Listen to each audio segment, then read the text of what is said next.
Hi, I'm Beth with 50 Plus Beauty, and I'm so glad you're here with me to see my favorite eyeshadow palettes. And I definitely have some opinions on the best eyeshadow palettes for us more grown-up women, and I'll tell you about that in just a minute. But first, if you're not a subscriber, I hope you'll subscribe and click the little bell to be notified of my future videos. That way you won't miss anything. As an overall in terms of eyeshadows, I've been on YouTube now maybe 5 to 6 months, and I've bought a lot of eyeshadow, and I've tried out a lot of eyeshadow, and I realized that unfortunately it is true what they say, at least for me, I really can't wear those shimmery, shiny eyeshadows anymore. In terms of youthful skin, one thing I've noticed about young women and young girls is that their skin is so uniform looking and their eyelids are so uniform looking. They're just beautiful. And they have the tight toned eyelid skin that can wear a little bit of shimmer and look just fine. Unfortunately, I have realized that when I wear the shimmer, I look like I'm a lizard. And I have one hooded eye, one not hooded eye, and so I'm like a lizard, kind of a lazy lizard or something like that. They just don't work for me anymore, and from here on out, I'm vowing to buy only matte shadows. However, a lot of the palettes do have a mix of sheens, and so I might get tempted by them, but really they aren't the best financial option for me, because what I'm going to be showing you today is my favorite matte eyeshadow palettes, and all of these are total bang for my buck because I can dip my brush into any one of the colors in these palettes and I can be assured that it will look as good as possible on these kind of aging eyes. I'm going to be showing you 8 eyeshadow palettes today. I'll start with this first one, which is a Little Revolution eyeshadow palette, Makeup Revolution, and this is a fabulous bargain. I think this eyeshadow palette is $7. I've got links below to everything, but as you can see, it has a wonderful mix of, neutral colors here, and has a little bit of blue, which is nice, and it has the black, the matte black, which is really wonderful. One thing I have noticed about this palette, I did do a fantastic smoky eye using the colors from here over, not all of the colors, but the darker colors in the palette. One thing about the lights is I've noticed that the lights in this palette don't really tend to show up, but it is excellent in terms of creating a smoky eye. In fact, I did that last night, and Alan and I went out to dinner, and he thought my eyes looked pretty good, which I was happy about. But this is a wonderful option if you're on a little bit of a limited budget, and I just really, really like this palette. Now, there's another palette from Makeup Revolution. It's called 32-Piece Eyeshadow Palette Flawless Matte 2. This is how this palette looks. And as you can see, it has a huge variety of colors. I really, really like this palette. Sorry, I'm glinting the mirror in your eyes. I have not had as much of an opportunity to experiment with this palette yet, but it has a huge variety of colors. However, it does have many, many, many neutral shades, but then it has a few of the more orangey, salmony shades, and that blue color, which is in the corner, which I really like that navy blue for an accent on the outer V. And it's got a little bit of a grayish black down here. It is missing the basic matte black, which is always good to have. But this is another good option, especially if you're just getting into mattes or you want to go for something that is a little less expensive. And the Makeup Revolution's eyeshadows are heavily pigmented. They have a little bit of fallout. They're a little bit chalky in the lighter colors, but in terms of the darker colors, they are fabulous. Okay, the third palette I'm going to be sharing with you is the Tartelette palette. Here's how it looks on the outside, and it is called the Amazonian Clay Matte Palette, and it looks just like this. It has a wonderful blend of neutral shades, and it's got some pinks and some kind of corally colors, which are really good for the transition. These colors in here are excellent for the transition. Even this color is a good brown for the transition. And then you get a little bit into this plum burgundy type color, which is wonderful in the outer V. And this dark brown is a great outer V accent color for you. And then we have even a dark mulberry color over here. I really, really like this palette. It is very pigmented, and it is a wonderful option if you're looking for mattes. No matte palette video would be complete without this It Naturally Pretty palette. And this is a really, really nice one. I love this. Here, I can turn this back to where the mirror is not blinding you. The It Cosmetic shadows are absolutely buttery and pigmented and wonderful. This is a higher end palette, but to me, it is worth it. If you're gonna buy one high-end palette, this really could be a good one for you. It's got the light shades for the brow and the lids. It's got these transition colors here. It kind of has it all in terms of color because it's got your salmon and your coral colors here, a little bit of pink, a little bit of rose here, a little bit of rose there, which is nice. It also has the blue color, which is wonderful, that navy blue. It has a matte black, which is really wonderful.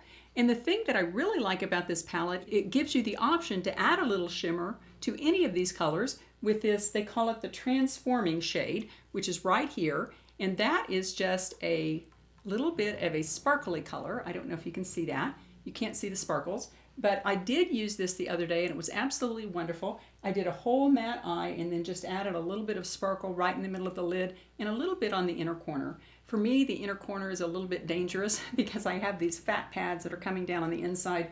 And if I get any of the sparkle up near the fat pad, wah, it's like the fat pad is the first thing you see probably when you see me. So I'm a little bit careful with this color, but it is nice to have this option. And again, these are wonderful colors and very natural looking, very buttery, very highly pigmented. Okay, now let's get into the final rundown here. And I really like this little palette. This is the Sonia Kashuk matte palette. It is called the Eye on Neutral Matte. And it is a drugstore brand. It's a little high price for a drugstore brand. I think it's $19.95. I got this at Target. But these are the little colors. I wish it had a mirror, but I suppose they save money in not giving us a mirror. But these are the colors that are in this palette. It has the wonderful black, which everyone needs. It has the light shades for the lid and the brow. It has the mid-tone transitions, which are really nice. And then it has a wonderful little gray color here, which I really do like this. I'm beginning to like the look of a black gray, taupey eye, a little different than the browns that I normally wear. But then it's got a bricky color here and a salmony kind of transition color here and a corally transition color there. These are very highly pigmented. However, I will say probably not as highly pigmented as some of them like the IT palette and the palettes I'm going to be showing you here. You do need a good primer with these. You do have a good color range here. You could really just have this palette and kind of live out of it on a daily basis. Okay, now I'm going to get into my last three palettes, which are actually my favorite three palettes. This is a Naked 2. It's a little tiny cute little palette. I really do like this little palette, and for me it's quite usable because I really like to take my eyeshadow with me. Maybe it doesn't stay on as much as it should, or maybe I just get in my car rearview mirror and half the time I take a look and go, oh, this eye looks a little different than this eye, and I like to repair a little bit. But I like the portability of this palette. Let me show you the inside if I can get in it here. Okay, it does have a mirror, which I like. I do wish it had a brush. It does not have the brush. That's one little problem with it. These are the colors. They're very, very wearable in terms of a good neutral eye. And I have used this palette quite a lot, and I really like it for my day-to-day like work looks. And this is not quite a flat black, but it's very, very close. These are the good, accent colors here. Good transition colors here, good lid color here, good brow color. Actually, these two are good lids. And I am going to be doing a look with this palette pretty soon in terms of a video, but I really like this palette. The colors are very highly pigmented, as you can see. As long as you use an eyeshadow primer, they tend to stay where you put them, which is a good thing, and not become all muddy. In fact, with all of these shadows, you really do need a good eyeshadow primer. There's nothing like a primer to help keep your shadows where you put them, and even to help them blend better and that kind of thing. Okay, now we're to my two absolute favorite palettes. You have the high-end option, which is the Kat Von D Shade Plus Light Eye Palette, which I'll show you this in a minute. And then you have the dupe version, which is the Revolution Makeup version. And I think this was either $7, $10, something like that.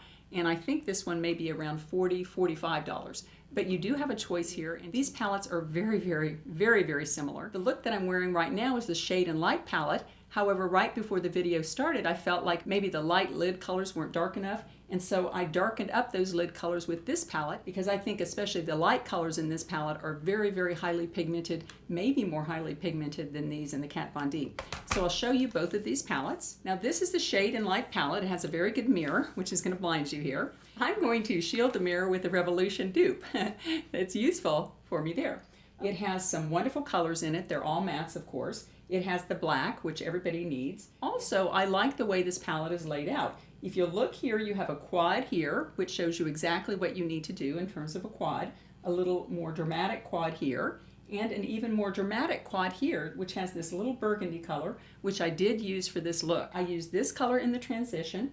I darkened up the transition with this color. I used this color in the outer V. And on the lid, I used a combination of this color plus this color. And then I went in under the eye. I don't know why I did, but I went clear down here to go under the eye. I didn't feel like going totally dark under the eye. This is a fabulous palette, and really this is another palette. All of these palettes, you can pretty much live out of them from day to day or into the evening. This is just an all-around wonderful, primarily neutral palette, but you do have some wow shades over here, which is really a nice addition. These shadows are extremely highly pigmented. They're very buttery, they go on, they stay in place, you don't tend to get a muddy look. Absolutely love this palette. For a less expensive version, you can go to the dupe, and some people get mad because obviously Makeup Revolutions did a pretty exact dupe of the product. I love this palette. It is exactly the same with the 3-quad layout here, and personally I find the colors to be just as highly pigmented as the Kat Von D palette. I really like this palette, and where there's a drugstore option, I generally go that route. And if your budget does not permit the Kat Von D, this is a wonderful option. Well, that is it for my look at my matte eyeshadow palettes and my promise to really start using the mattes instead of the shimmers. They really do look better on these grown-up eyes here. Well, if you're not a subscriber, I hope you'll subscribe and click the little bell so you get notification of my future videos. That way you won't miss anything. I always like to leave you with a thought for the day, and to do that, I'm going to be using the Language of Letting Go deck. And there are many different decks of kind of positive thoughts, so I might get into some of those in the future. Right now, one of my main things I'm focusing on is letting go. You know, life is just such a control thing for me. And you know, God is there and the universe is there to support us. Okay, let's see what would be a good card. Okay. Oh, this is a scary one. Accepting change. Accepting change with a little butterfly on it. It's kind of scary for me. Today I will be open to the process of change, okay? I will trust my higher power and believe that the place where I'll be dropped off is better than the place where I was picked up. Oh, I like that. I know that change is necessary to take me wherever I need to go. Man, that is a really good card. Change is so tough for me, and I don't know if it's tough for you. It seems a little bit scary. No, I don't tend to do too well with it, and the thing to do is to say to the universe, obviously, you want me to change in some way. You want to change my situation or my circumstances or the people I'm around. So I'm just going to embrace that and make the best of it, especially in the second half. We have many changes going on. And the best way to have a fabulous second half is to accept and embrace change and trust that it's in our best interest. Take care. See you next time.